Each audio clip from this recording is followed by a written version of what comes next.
आई मला माहिती की तू आजही सत्यजित दादावर खूप जास्त प्रेम करतेस. सत्यजित दादा दाखवत नसला तरी तो हळव्या मनाचा आहे आणि हे माझ्यापेक्षा जास्त तुला चांगलं माहिती आहे. आई दादासाठी तू सोडून या जगात कोणीच महत्वाचं नाहीये, अगदी मंजिरी वहिनी सुद्धा. आई नको ग, बोल त्याच्याशी. अगं तो तुटत चाललाय आतून.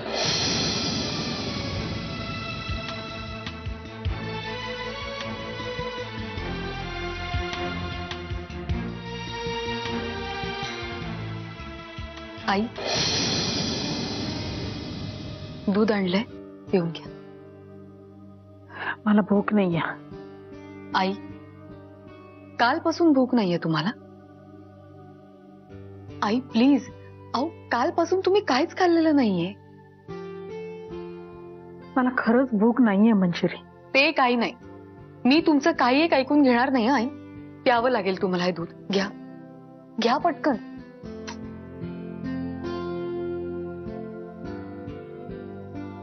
अहो घ्या ना प्लीज.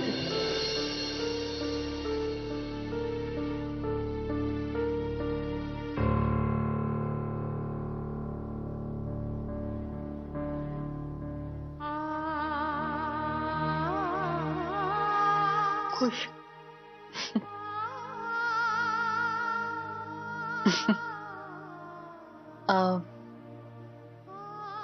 चला यांना भेटून घ्या तुम्ही. हे बघ मंजिरी, तू. आई प्लीज चला चला चला तुम्ही. अगं मी आले ना तुम्हाला न्यायला. चला.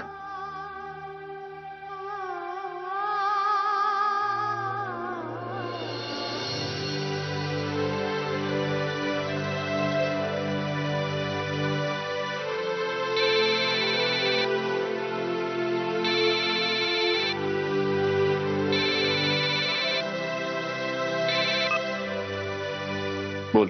भाऊजी, तब्येत काय म्हणते तुमची? ठीक आहे. तू सांग, तू कशासाठी फोन केला होतास? मी एसीपी जोगदंडेंना भेटून आलो. मग त्यांनी असं सांगितलंय की दादाला जर जेरीस आणायचं असेल तर त्याच्या बायकोने तोंड उघडणं गरजेचं आहे, कारण त्याच्या सगळ्या गुन्ह्यांची प्रत्यक्षदर्शी अशी तीच एकमेव साक्षीदार आहे. हो, आहे खरी. म्हणजे तिने जर दादाच्या विरोधात साक्ष दिली तरच आपल्याला ती मर्डर केस रिओपन करता येईल. तर मी आता अशासाठी फोन केला होता की तुम्हाला काही कल्पना आहे का की ती कुठे आहे सध्या? त्याचं टेन्शन तू नको घेऊस. दादाची बायको सध्या कुठे आहे हे फक्त मला माहिती आहे. मी बोलतो त्यांच्याशी. हे करूया आपण, हे नक्की करूया. थँक्स सुहास. माय प्लेजर. आपण काळजी घ्या. बाय. बाय.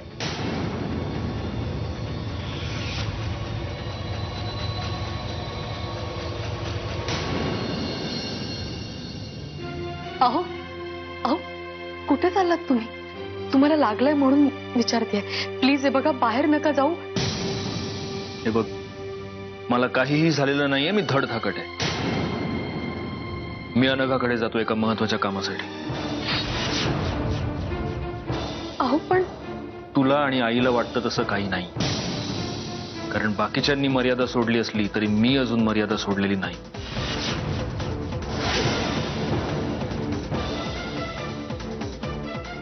मंजुषाताई अनघाकडे आहेत. आता मला थोड्या वेळापूर्वी सुहासचा फोन आला होता.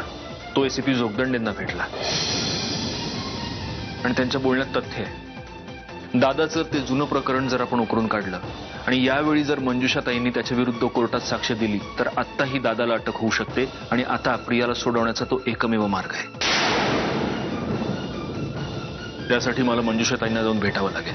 मला बोलावं लागेल त्यांच्याशी. सत्या,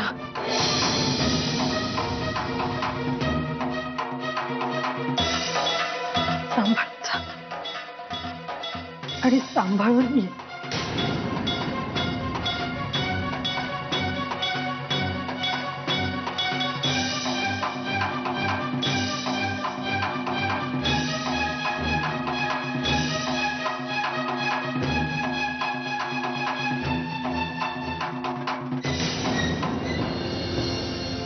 अरे अजून किती मनाला लावून घेणार आहेस हे सगळं?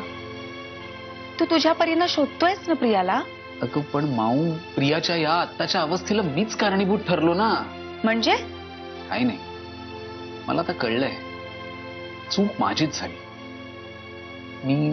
मी त्यावेळेला ना भाऊजींचं ऐकायला हवं होतं माऊ. म्हणजे ना आमच्यावर ही परिस्थिती आलीच नसती. म्हणजे भाऊजी मला सांगत होते परोपरीने, तू प्रियाला घेऊन कुठेतरी बाहेर जा, कुठेतरी बाहेर जा. मी शहाणपणा केला आणि भाऊजींचं ऐकलं नाही आणि थांबलो.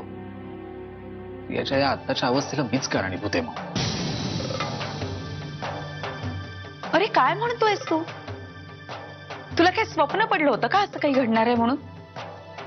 आणि जे काही झालं ते तू मुद्दामून नाही ना केलंयस. जे काही तू केलंयस ते चांगल्याच मनानं केलंस. नाही ग माऊ, नाही. ही केवळ आपण आपल्या मनाची घातलेली समजूत आहे. याच्यामुळे सत्य बदलत नसतं. सत्य? कसलं सत्य?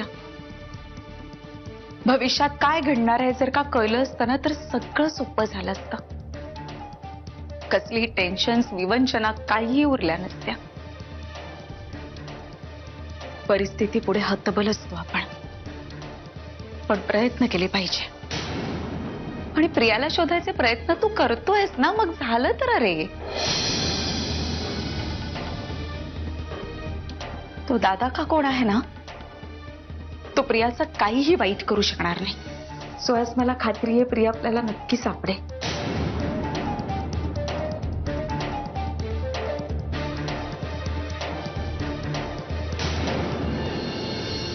Good morning. हे काय आहे? राहू दे, मी जरा मंजुषाताईंना भेटून येतो.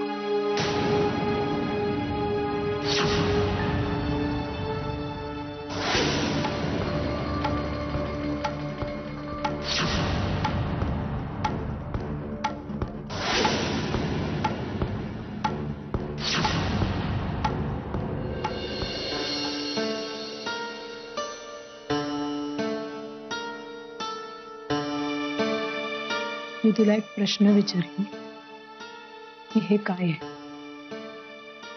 दादा होळकरच्या घरात घुसलो होतो. त्याच्या कुठल्या तरी माणसानं मागून डोक्यात फटका मारला आणि त्या लोकांनी मला रस्त्याच्या मधोमध सोडून दिलं मरायला.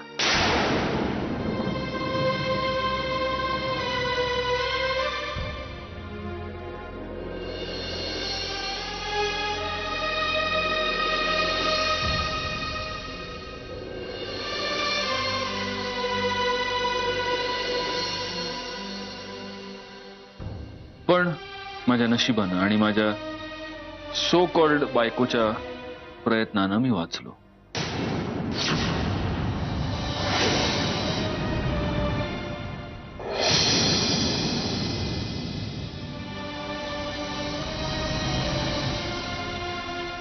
हे असं सगळं झालंय आणि तुला असं वाटतंय की काही विशेष झालं नाही?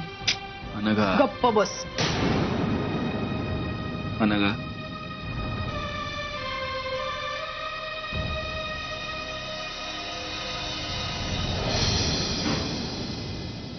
सॉरी.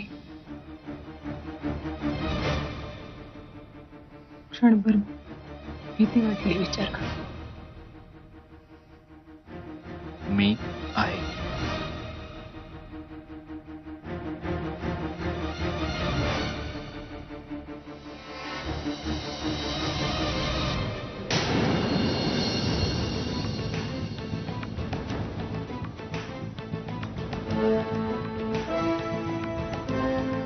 मंजुषाताई,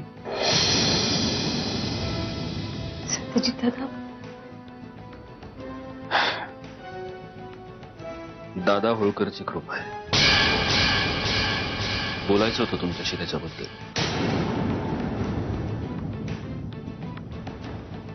त्यांच्याबद्दल काय?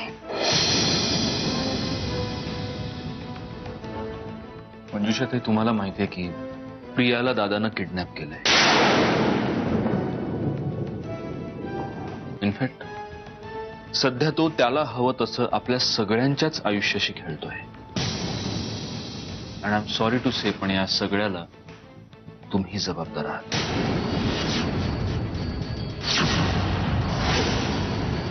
मी हो, कारण मागच्या वेळी आपण जवळजवळ दादाच्या गळ्यात फास अडकवला होता. तुम्ही ऐन वेळेला माघार घेतलीत. पण अजूनही वेळ गेलेली नाहीये. तुम्ही आत्ताही जर कोर्टात साक्ष द्यायला तयार झालात तर आताही आपण दादाला कायमचं जेलमध्ये टाकू शकतो. सत्यजित दादा, पण मी तुम्ही अजिबात काळजी करू नका. मी आहे तुमच्या बरोबर. आणि सगळ्यात महत्वाचं म्हणजे पोलीस आहेत आपल्या बरोबर. तुम्हाला या घराच्या बाहेर पाऊल ठेवायची सुद्धा गरज नाही लागणार. इथे येऊन तुमचं स्टेटमेंट घेतलं जाईल. मी तुमचा होकार समजू?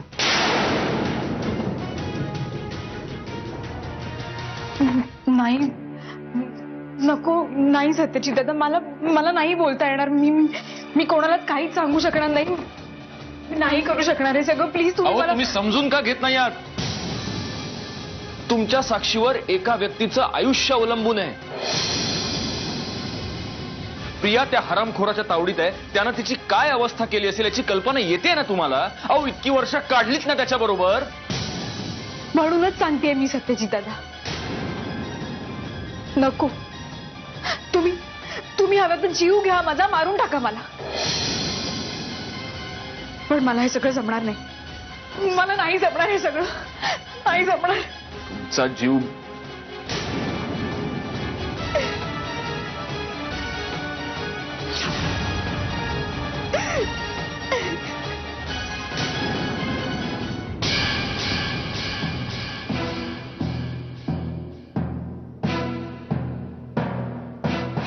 सत्यजित, मला ना या बाईची मेंटॅलिटीच कळत नाही. अरे भीती भीती म्हणजे किती भीती. तो दादा होळकर काय इथे येऊन खाणार आहे का यांना? आहोत ना आपण सगळे पोलीस आहेत. त्यांना हे कळत नाहीये की यांच्या साक्षीवर प्रियाचं अख्खं आयुष्य अवलंबून आहे. अगं फक्त कोर्टात जाऊन बोलायचंय बस. नाही, यांना ऑप्शन देऊन चालणार नाही. यांना बोलावंच लागेल. मी बोलतो. सत्यजित, काय? जरा शांत हो. अरे काय शांत हो? कारण तू चिडचिड केल्याने काहीही होणार नाही. त्यांना वेळ द्यायला हवा जरा. गेल्या काही वर्षात त्या बाईनी काय काय भोगलंय याची तू फक्त कल्पना करू शकतोस, पण मी ते समजू शकते. हा फरक आहे. आजही रात्री अपरात्री ओरडत जाग्या होतात त्या. जरासं कुठे खट्ट झालं ना तरी काळजाचा ठोका चुकतो त्यांच्या. कसं आहे ना, एखाद्याचं मन, त्याचं शरीर, त्याचा स्वाभिमान या सगळ्याचा चेंदामेंदा करून पार अगदी चोथा करून जे उरतं ना ते ही बाई आहे. त्यामुळे सहजासहजी काहीच होणार नाही. मग आता मी काय करू? मी बोलून बघते त्यांच्याशी, त्यांना कन्व्हिन्स करायचा प्रयत्न करते.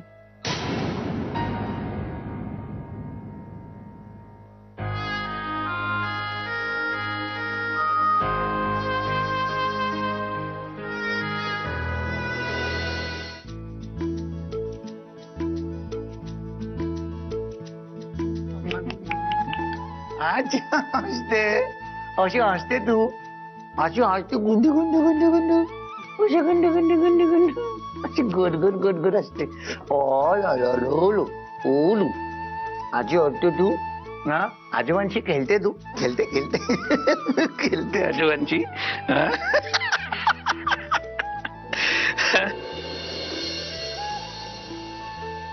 अंजली, खरं तर मी इथे येणारच नव्हतो. म्हणजे तसं ठरवले होतं मी. कारण इथे येऊन मुधोळकरांकडून अपमान करून घेण्यापेक्षा तुम्हा दोघांनाही तिथेच भरून घेतलेलं जास्त बरं नाही का? काय राहवलं नाही म्हणून आलो. मग तिलाही भेटायचं होतं, तुलाही भेटायचं होतं. बाबा, आता तुम्ही सुद्धा इतर लोकांसारखं त्यांच्यावर आरोप करणार आहात का? मला तरी नाही वाटत की त्यांनी तुमचा कधी अपमान केला असेल. आता मला मान्य आहे की शब्दाने शब्द वाढत जातात. मग काहीतरी चुकून ते बोलले असतील तुम्हाला, पण जाणून बुजून कधीही ते तुमच्याशी तोडून नाही वागले. त्या दिवशी सुद्धा ते म्हणाले नाही का की तुमची मुलगी तुमची नात दोघी या घरात राहतात, तेव्हा तुम्ही कधीही इथे येऊ जाऊ शकता. मग हा, आता आमच्या दोघांमध्ये जे काही आहे ते माझ्याशी कसंही वागत असेल, भले मग ते चुकीचं का असे ना, पण तो आमच्या नवरा बायकोचा प्रश्न आहे. प्लीज बाबा, प्लीज तुम्ही यात नका पडू. आता काय बोलणार ना मी, आता काय बोलणार. पण एक सांगतो का, मला तुझी काळजी वाटते ना, काळजी वाटते म्हणून तर बोलतो. आता पिल्लूच्या जन्मापासून जे काही चाललंय ना, फार भयंकर आहे. बघ ना, साधं तिचं बारसं सुद्धा होऊ शकलेलं नाही अजून. हो, पण आता घरात काय परिस्थिती आहे तुम्ही बघताय ना बाबा. बघतोय ना, सगळं बघतोय, सगळं बघतोय, म्हणूनच तर बोलतो ना मी हे. बघ माझं ऐक, काही दिवस तुम्ही दोघंही माझ्या घरी राहिले, बरं वाटेल, खरंच बरं वाटेल. आणि मला सुद्धा पिल्लूशी खेळता येईल आणि पिल्लूला आजोबांशी. मला ना खरंच तुमची गंमत वाटते. तुम्हाला माहितीये की मी यांना सोडून कुठे नाही येणार.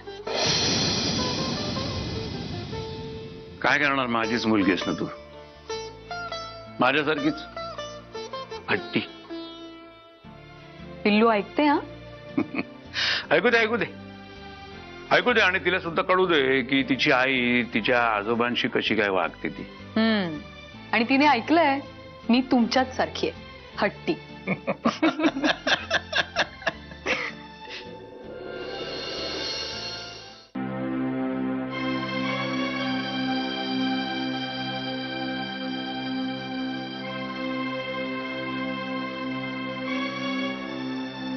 आई, पृथ्वीराज काका आलेत का? हो. बाहेर त्यांची गाडी बघितली. बरं आई, दादा घरात नाहीये ना? नाही. काय आहे ना, तुझ्या दादाने जरी लाज शरम सोडली असली तरी बाकीच्यांनी नाही सोडलेली. तो घरात नाहीये याची खात्री करूनच ते आले असणार. रोज रोज तोंडावर अपमान सहन करून घ्यायला कोणाला आवडेल. आई, खरं तेच बोलतीये. सॉरी आई, लहान तोंडी मोठा घास घेतोय. आई, तुला नाही असं वाटत की ही वेळ सत्यजित दादाच्या विरुद्ध नाही तर त्याच्या बाजूने उभं राहायची आहे? अगं, आपल्या घरातली एक व्यक्ती मिसिंग आहे, तिला शोधण्यासाठी दादा जंग पछाडतोय. जे काम आपल्याला सगळ्यांना मिळून करायला हवं ते काम तो एकटा करतोय, स्वतःचा जीव धोक्यात घालून. त्याच्या चुकांबद्दल जितक्या पोट तिडकीने बोललं जातं ना, त्याच्या 50% सुद्धा त्याच्या प्रयत्नांबद्दल कोणी बोलत नाहीये इथे.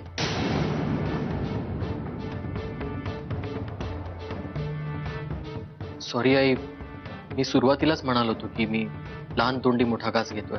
तर तोच घेऊन नाही, हे शिकवलंय ना मी लहानपणी, विसरला? नाही, बरं झालं तूच लहानपणाची आठवण करून दिलीस. लहानपणाची गोष्टच वेगळी होती आई. अगं, दादाला कधी भरवल्याशिवाय तू स्वतः कधी जेवली नाहीस. त्याच्या डोक्यावरनं हात फिरवल्याशिवाय, त्याच्या कपाळाचा मुका घेतल्याशिवाय स्वतः कधी झोपली नाहीस. त्याला कधी लागलं दुखलं तर स्वतःच्या डोळ्याचे अश्रू कधी आवरू शकली नाहीस. लहानपणीच हरवून गेलंय. त्या गोष्टी मी एकट्या नाही विसरलोय. ज्या व्यक्तीने आम्हाला या गोष्टी शिकवल्या आहेत ना, याच व्यक्तीला त्या गोष्टींचा विसर पडला. गौरांग, सत्यजित आणि माझ्यामधले हे वाद आमच्यातच राहू दे. तू त्यामध्ये पडायचा प्रयत्न करू नकोस. मला ते आवडणार नाही. वाद? अगं, आई आणि मुलामध्ये कसला वाद?